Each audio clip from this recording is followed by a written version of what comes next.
Life is seen as a collection of memories or moments, some that we do not desire to relive or remember. We are often told how to live our life and what is right and what is appropriate. What is harsh, what is negative, what is unpleasant is not to be brought up in conversation. If we dare to remember the past that haunts us, then our weakness would be revealed. The trauma that we lived through must remain in secret, for you must not show all the cards in your hand. You must seem to have no negativity or distress in your past for the sake of others, for the sake of your outer image. Emotions and counseling and acknowledging pain represent weakness.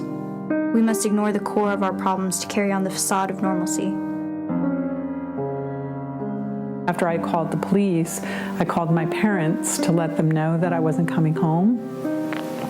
And I said, I can't come home. I've been in an accident. And I remember my father saying, oh, what does the other person's car look like? And I was like, oh, there was no car. I kind of wasn't making any sense. And I said, I hit a woman. And then I said, oh, I have to go now. The police are here. And my family always jokes about it, but I do think it was very, very traumatic because somebody could have died, and it would have, even though it wasn't my fault, it would have been my fault because I was the one driving. About a year ago, March 22nd of last year, I was deployed in Afghanistan. I was working with Special Operations, and we were working out of southern Afghanistan in Kandahar. The truck that I was gunning for was hit by an improvised explosive device. There were 7 of us in the truck, and 5 of us had to be medically evacuated, and 3 of us came back to the States because our surgeries couldn't be done in Afghanistan. At 19, I found out I was pregnant. I never wanted children because I was abused as a child, and I never wanted my child to be abused. So when I found out I was pregnant, I made the choice to not have my baby. For years and years after that, when it was really pouring rain, I kept thinking that I saw things out of the corner of my eye because she didn't appear until the very last minute. She stepped in front of my car, and I just always felt that that might happen again. So it's difficult for me to drive in the rain.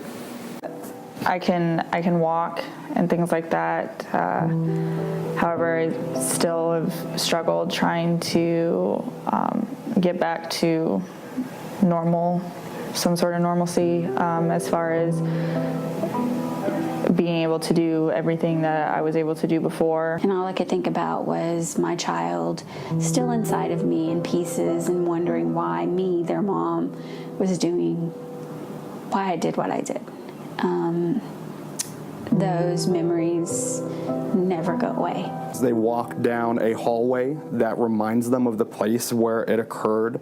They smell a cologne or a perfume coming off of someone that reminds them of that traumatic event, and it triggers what we call flashback, where they are reliving. They almost kind of check out from the present moment and go back to that time when they were assaulted or abused, and they're reliving it, and they're panicking, and they're really worried, right? So there's a level of what we call hypervigilance, being aware of the surroundings so that this doesn't happen.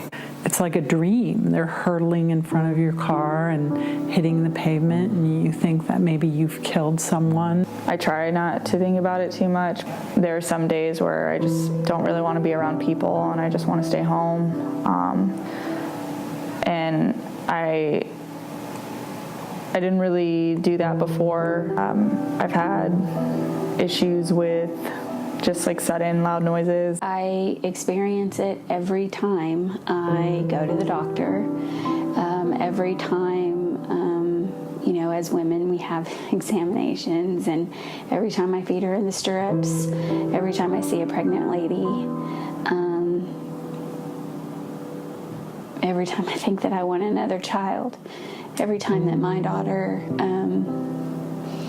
does something, I always think, what my older child would be doing, where she would be, what she would look like, if she would look like me, if she would look like her sister or her brother.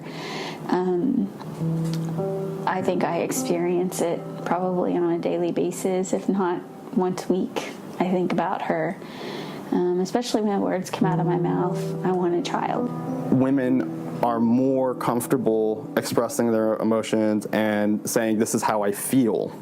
And it's socially more appropriate, and that's an unfortunate kind of stigma that's put on both sexes. I'm going to actually be getting an amputation done to make myself more functional. I am now in control of my own life, and I am now in control of my own destiny, and I can choose my own path now. We must go through our daily lives with a mandatory smile.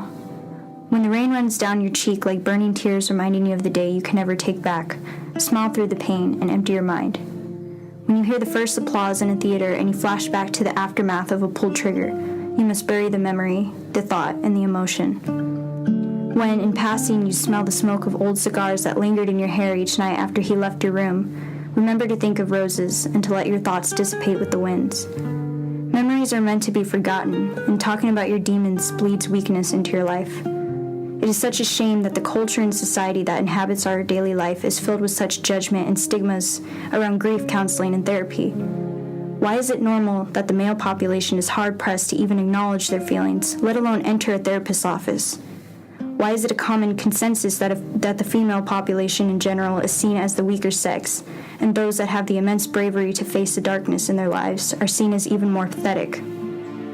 Laurel Hamilton once said, "There are wounds that never show on the body that are deeper and more hurtful than anything that bleeds."